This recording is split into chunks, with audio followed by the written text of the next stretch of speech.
पहाड़ों में मौसम का कुछ पता नहीं है कब बदल जाए। और आज सुबह ऐसा लग रहा था कि धूप आज नहीं निकलेगी, तो मुझे लगा धूप नहीं निकलेगी, पर आज बहुत तगड़ी धूप निकली है। और इस धूप में ब्लॉग बनाने का मज़ा ही कुछ और है। तो चलो वीडियो की शुरुआत कर देते हैं। हेलो एवरीवन, नमस्ते, गुड इवनिंग। स्वागत है आपका हमारे एक और नए ब्लॉग में उत्तराखंड के इन खूबसूरत से पहाड़ों से। और दोस्तों, जनरली मैं बिलोंग करता हूँ उत्तराखंड के पौड़ी गढ़वाल डिस्ट्रिक्ट से, जो कि एक खूबसूरत सा हिल स्टेशन है। और आज मैं आपको दिखाने वाला हूँ उत्तराखंड की ऐसी कुछ एंशिएंट चीज़ें जो आपने पहले शायद या तो गूगल में देखी होंगी या तो बुक्स में देखी होंगी, पर रियलिटी में आपने उनकी क्लिप नहीं देखी होंगी। जब आप पौड़ी गढ़वाल के टूरिस्ट में आते हो तो आपको एक मस्त सी फ़ोटो दिखाई देगी यहाँ पे, जो हमारे उत्तराखंड के कल्चर को दर्शाती है। ये देखिए, फ़िलहाल मैं बैठ रखा हूँ अभी पौड़ी गढ़वाल की टूरिस्ट की छतरी में। एक छोटी सी छतरी है और बाहर बहुत धूप हो रही थी, तो यहाँ पे बैठ गया मैं मस्त करके। और कुछ दिनों पहले यहाँ पे वैक्सीनेशन सेंटर भी बन रखा था, 7 और 8 वार्ड का। ये इसी जगह में वैक्सीनेशन सेंटर भी हुआ था और यहाँ पे वैक्सीनेशन कराई गई थी जिन्होंने वैक्सीन अभी तक नहीं लगाई थी अपनी फर्स्ट और सेकंड डोज। और ये काम आंगनबाड़ी की महिलाओं द्वारा किया गया था। काफ़ी अच्छा प्रयास किया था आंगनबाड़ी की महिलाओं ने।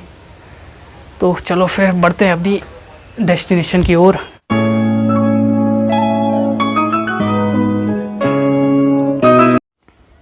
दोस्तों, मैंने आपको बताया था कि आज मैं आपको उत्तराखंड की कुछ एंशिएंट और पुरानी चीज़ें दिखाने जा रहा हूँ, जो कि आपको अब काफ़ी कम देखने को मिलती हैं।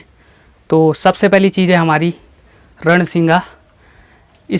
इसका इस्तेमाल तब किया जाता था जब राजा महाराजा या युद्ध में जाते थे या किसी चीज़ का आगाज़ होता था, तो इसका इस्तेमाल पुराने ज़माने में हुआ करता था इस प्रकार से। और ये धनुष नरसिंह देवता का है और इस धनुष की लकड़ी काफ़ी मजबूत होती है, जिससे धनुष बनाया गया है। और इस धनुष को हम नरसिंह देवता के रूप में पूजते हैं। और ये है चाव। पुराने ज़माने में इसका इस्तेमाल किया जाता था भूत प्रेत झाड़ने के लिए। कुछ भी छाया वगैरह यहाँ पहाड़ों में बहुत सारी लगती हैं, तो उसको भगाने के लिए, झाड़ फूँक करने के लिए इसका इस्तेमाल किया जाता था। इसका नाम है चाव। और ये है टीमर की लकड़ी। टीमर की लकड़ी काफ़ी मजबूत होती है और शुभ भी मानी जाती है। कहा जाता है कि अगर इसको अपने घर में रखा जाए तो इससे भूत प्रेत आपके घर में नहीं आते हैं और बुरी आत्माएं भी आपके इर्द गिर्द नहीं भटकती हैं। और इसका इस्तेमाल दांतों को साफ़ करने में भी किया जाता था पहले के ज़माने में। और जब दांतों में कीड़ा लग जाता है तो उसको हटाने के लिए भी इसके दाने होते हैं, उसको रखते हैं अपने दांतों के बीच में, तो वो भी मेडिसिन का काम करता है। आपका कीड़ा हट जाता है और दर्द भी गायब हो जाता है। तो पहले के ज़माने में बहुत सी चीज़ें होती थी जिसका इस्तेमाल किया जाता था इस प्रकार से।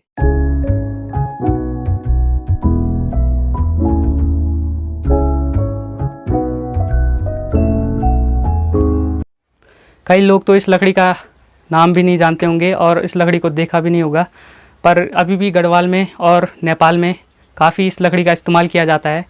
और मैंने इस्तेमाल करने का तरीका आपको बता ही दिया है कि दांतों में इसका इस्तेमाल हुआ करता था और पेट की जो बीमारी होती है उसे भी दूर भगाने में ये काफ़ी मदद करता था।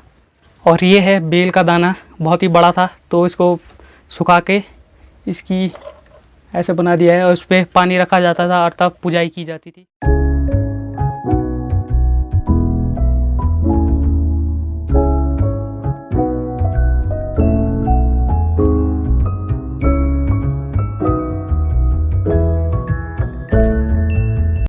और ये है कंडी, 2 कंडी हैं। और जब फूलदेई का त्यौहार आता था हमारे उत्तराखंड में, तब मैं बचपन में काफ़ी इसमें फूल लेके लोगों की देलियों में डाला करता था अपने बचपन में।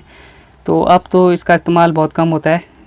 तो इन कंडियों का इस्तेमाल भी किया जाता था और इनमें फूल वगैरह रखा जाता था। वैसे अभी तो हमने इस पर पूजा पार्टी का सामान रखा है, इसमें काफ़ी पवित्र चीज़ें रखी हैं, तो अभी इसको हम छेड़ेंगे नहीं और साइड में रखेंगे।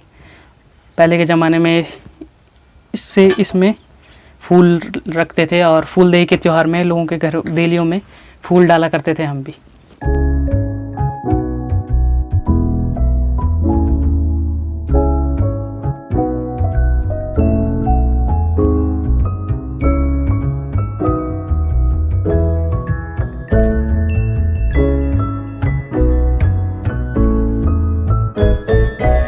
और ये है नरसिंह भगवान का छत्र जो मैंने आपको दिखा दिया है। और मेरे ऊपर काफ़ी सारे छत्र लग रखे हैं, देखो ऊपर चुन्नी में काफ़ी सारे छत्र बांध रखे हैं। ऐसा छत्र आपने कहीं नहीं देखे होंगे, वो भी एक ही जगह में इतने सारे छत्र। वैसे एक ही मंदिर में तो एक ही छत्र होता है, लेकिन यहाँ पे काफ़ी सारे छत्र लगा रखे हैं। इसका मतलब है यहाँ पे देवता विराजमान हैं, काफ़ी सारे देवता यहाँ पे विराजमान हैं। तो ये काफ़ी पवित्र जगह है। जो पहाड़ी लोग होंगे वो इस चीज़ को जानते होंगे। ये है ढोल दमोह पहाड़ी इंस्ट्रूमेंट। और आजकल ये भी लुप्त होते जा रहे हैं। हमारी संस्कृति काफ़ी लुप्त होती जा रही है। हम अपनी संस्कृति को भूलते जा रहे हैं। तो आजकल ये बहुत ही कम देखने को मिलता है। काफ़ी कम लोगों के पास अब ढोल दमोह बचे हैं। और आजकल वैसे शादियों में तो बजाते तो हैं लोग, लेकिन अब पहले के ज़माने जैसा जितना नहीं रहा है ढोल दमोह का बजाने का समय। इस ढोल दमोह का इस्तेमाल पहले के ज़माने में किसी चीज़ का आगाज़ करने के लिए या फिर किसी शुभ कार्य में किया जाता था। और इसकी धुन काफ़ी बढ़िया होती है। इसकी धुन में काफ़ी सारे लोग नाच जाते हैं, नाचने का मन करता है सबका, अपना आप ही पैर थिरकने लगते हैं। और इसके साथ एक और कॉम्बिनेशन रहता है ढोल दमोह और मुस्के बाजू। मुस्के बाजू तो हमारे पास नहीं है, तो मैं आपको वो दिखा नहीं पाऊँगा।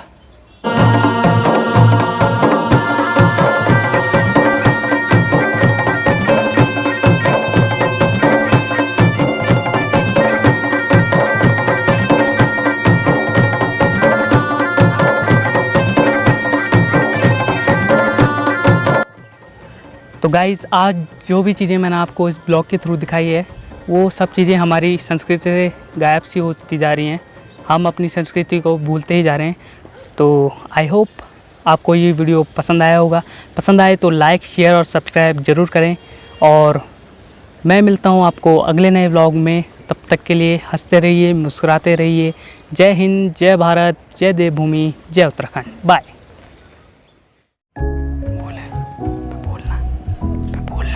क्या? अबे बोलना, लाइक शेयर और सब्सक्राइब करो।